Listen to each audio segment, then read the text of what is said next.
Bonjour à tous.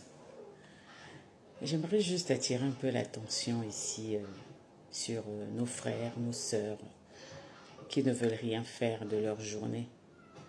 Franchement, je me pose la question, comment est-ce qu'ils arrivent à tenir du matin au soir, juste à passer des coups de fil à gauche, à droite, à parler des uns des autres, alors qu'ils ont une famille, ils ont des enfants, ils ont des responsabilités, ils sont un exemple pour leurs enfants.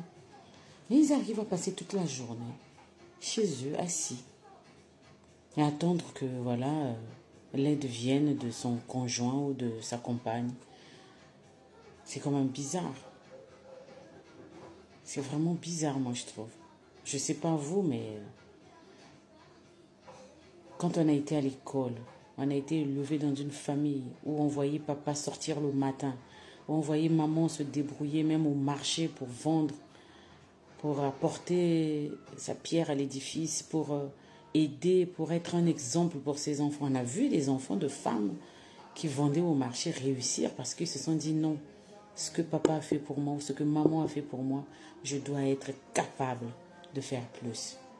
Mais non, on arrive à trouver de nos jours des enfants qui sont sortis même dans les meilleures conditions que celles-là, mais pouvoir rester chez elles, des femmes qui ne font absolument rien, ou qui ne travaillent que parce que j'ai une situation, je vais bosser, après dès que j'ai ce qu'il faut, je reste chez moi.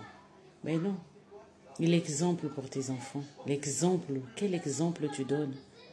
Parce que ces enfants-là, ils te regardent. Ils se disent, moi plus tard, je serai comme maman, ou moi, je voudrais faire plus que ce que maman a fait. Mais toi, ce que tu as fait, c'est quoi? C'est passer la journée à la maison, ne rien faire. Non, on ne peut pas se permettre. À cette ère que nous sommes aujourd'hui, on ne peut pas se permettre. Il y a tout pour pouvoir s'occuper. Et l'épanouissement, qu'est-ce que vous faites de son épanouissement? Parce que la vie, c'est ça, c'est l'épanouissement. Et je ne vois pas d'autre épanouissement qu'en dehors du travail. Lorsqu'on travaille, lorsqu'on se lève, on a la responsabilité. On se dit, non, aujourd'hui, je me lève, je vais travailler. Je vais travailler parce que c'est mon bonheur, c'est mon plaisir, c'est mon épanouissement, c'est ma vie. Ça fait plaisir. Je ne dis pas non que l'on soit soutenu, qu'on soit aidé par nos partenaires. Non, c'est pas ce que je dis. Mais que l'on soit soi-même capable. Oui, capable de se prendre en charge. D'être responsable quelque part. Ou que l'on compte sur toi. Je ne sais pas si vous percevez un peu ce que je veux dire. Que quelque part qu'on attende que lorsque Miss Carole n'est pas là, ça va pas. Ce manque-là. Lorsque tel n'est pas là, ça va pas. Mais c'est ça. Ça devrait nous booster, ça devrait nous faire plaisir, ça devrait nous faire lever avec beaucoup de joie, beaucoup de bonheur, beaucoup de plaisir. Il y en a qui, pour des raisons de santé, ne peuvent pas se lever, aller travailler. Il y en a qui, pour des raisons familiales, sont coincés. Mais toi qui peux te lever, toi qui as le souffle de vie, toi qui as la santé, toi qui as tes deux pieds, tes deux mains, toi qui as la charge d'une famille, que tu sois un éternel assisté, je ne comprends pas.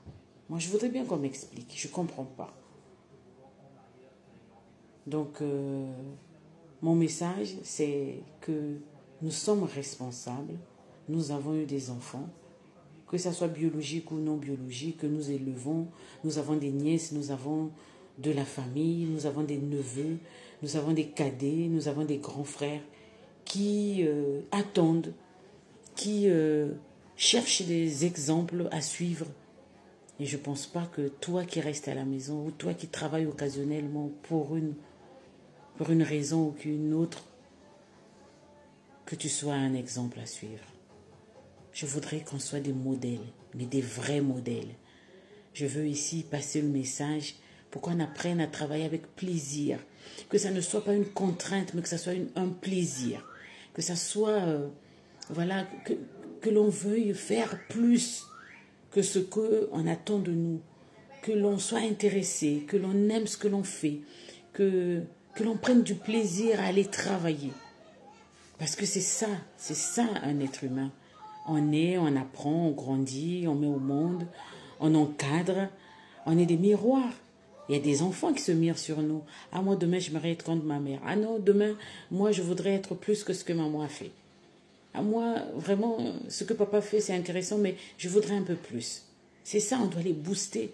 Mais c'est de par ce que nous faisons, de par ce que nous sommes, ce que nous montrons au quotidien à nos enfants, que demain, on est sûr que notre progéniture prendra le relais et sera plus épanouie qu'aujourd'hui. Et dans un monde où les gens travaillent, je pense qu'on aura moins déségrés, moins de jaloux.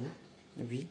Parce que lorsque tu es occupé, lorsque tu vas travailler le matin, tu es occupé, tu as une responsabilité, mais tu ne vas pas te mettre là à vouloir savoir ce que Miss Carole a mangé, ou ce que Miss Carole a fait, ou est-ce que, voilà, ou ce que mon ex a fait, ou ce que, voilà. Hein? Tu es occupé, tu es passé à autre chose, tu as une vie, eh bien, tu avances. Tu avances.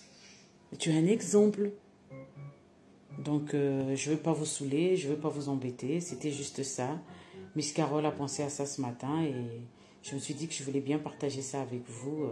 Je vous aime beaucoup et je sais qu'il y a beaucoup de gens qui vous aiment aussi, pour qui vous êtes très important et ils attendent juste que vous les boostez en fait. Et ça, comme je l'ai dit, il n'y a rien de plus beau que se lever le matin, aller faire son service, qu'aller où on l'attend, on vous attend, qu'aller où vous devez rendre compte. Enfin, non, mais c'est, je sais pas pour vous, mais